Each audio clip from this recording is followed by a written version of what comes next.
Շնորհակալություն, չեմ ուզում մտնեմ քննարկման մեջ, զուտ տեքստային մի քանի հարց ունեմ, էլի տեքստի հետ կապված։ Առաջինը նշել եք ՀՀ տարածքային ամբողջականության խաթարում եւ տակը մեծ բարբերություն է։ Ըստ ձեզ, ըստ պատիվ ունեմ խմբակցության, խնդրում եմ նշել ՀՀ տարածքային Հայաստանի Հանրապետության տարածքային ամբողջականությունը թվային։ Ինչքան է Հայաստանի Հանրապետության տարածքը թվային։ Զուտ հարցը իմ համար անհասկանալի ձեր դիրքորոշման մեջ, էլի։ Երկրորդը նշել եք դաշնակիցների հետ հարաբերությունների վատթարացում եւ մեկուսացում, բարբերությունը պետք է կարդամ։ Հայաստանի հարաբերությունները ՀՀ գործող իշխանությունների անհեռատես քաղաքականության հետևանքով վատթարացել են ավանդական ռազմավարական դաշնակիցների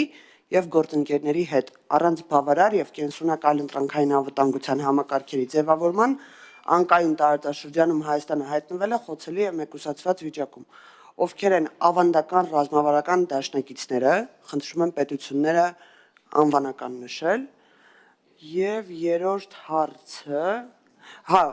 այս զուտ էլի ընթացակարգային, դուք իհարկե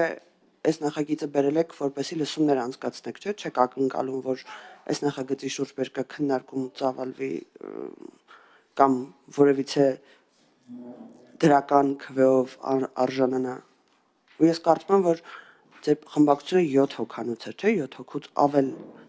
դրական քվե դժվար արժանանա, որտեղ լսումներին կարծեմ մյուս երկու խմբակցությունները չէին մասնակցում։ Վերջից սկսեմ, Տիկին Մինասյան, ոնց կարողացաք մի հարցադրման մեջ այդքան սխալ բան ասեք, չգիտեմ, բայց սա փորձենք հատարած գնալ։ 1. Լսումներին մասնակցել է Հայաստան խմբակցությունը։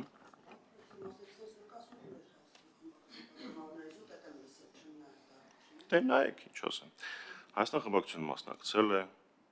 Իշխան Սաղաթելյանը ելույթ է ունեցել։ Տեսնում եք։ Երկրորդ, մեր խմբակցությունը 6 հոգանոց է, Տիկին Մինասյան։ Երրորդ, լսումներին մասնակցել են նաև անկախ պատգամավորները, առնվազն մեկը իրենցից, որ ներկայացնում էր իրենց քաղաքական միավորը։ Բացի դրանից մասնակցում էին արտախորհրդարանական մեծ ուժեր, ազդեցիկ հասարակական միավորներ, նորից չասեմ ամբողջ տեքստը։ Ինչ ակնկալիք ես ունեմ, զարմանալի կլներ եթե ես առավոտյան զարթնած լինեիք եւ ճշմարտության կողմը բռնած լինեիք, բայց ամենայնիվս ես անիմաստ աշխատանք կատարելու սովորություն չունեմ։ Ինձ շատ դուր է գալի, որ արդեն երրորդ մարդը իմ հետ մտնում է բովանդակային քննարկման մեջ, ու ասում է դե դուք երևի բովանդակային քննարկման մեջ չեք մտնելու, դե երևի բովանդակային քննարկում չեմ։ Երրորդ բովանդակային հարցն է։ Ու բովանդակային ինչքանով այնքը բովանդակային դա հարցի մյուս կողմն է, բայց ամենայնիվս բովանդակային քննարկումն է։ Հենց որ հույս ունեմ գոնե 4-րդ մարդը, որ բովանդակային քննարկում սկսի, չի ասի չսկսենք բովանդակային քննարկում։ Հաջորդը կապված Հայաստանի Հանրապետության տարածքի հետ։ Իմ դպրոցական դասագրքերում 29.8 էր։ Վերջերս իմ կողմից շատ հարգված պարոն Բագրատյանը շատ հետաքրքրական փաստեր է ներկայացնում, որ իրականության մեջ այն ավելի մեծ է։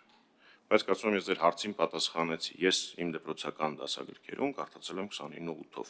Դուք հիմա ինչ-որ նոր թիվ եք մոկոնել, բայց ամենայն դեպս ես էլ դա եմ կարդացել։ Ինչ վերաբերվում է ձեր նշած կետին, նախ ես իրավաբան չեմ, բայց ըստ մեր օրենքների,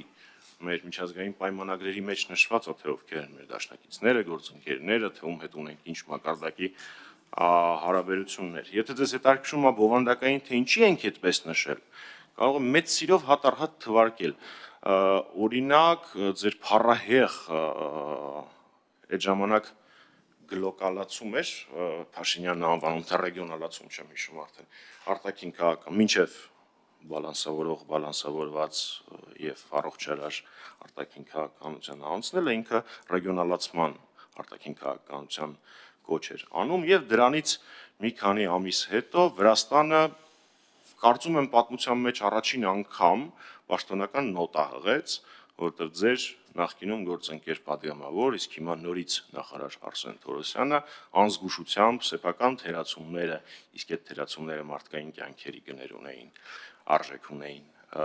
COVID-ի ժամանակ քողարկելու համար վիրավորել էր մեր հարևան Վրաստանին, հարևան եւ բարեկամ Վրաստանին։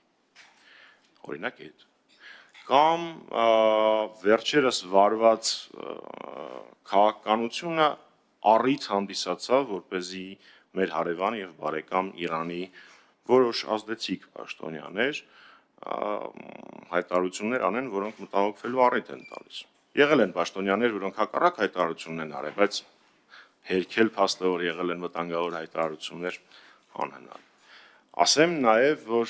2023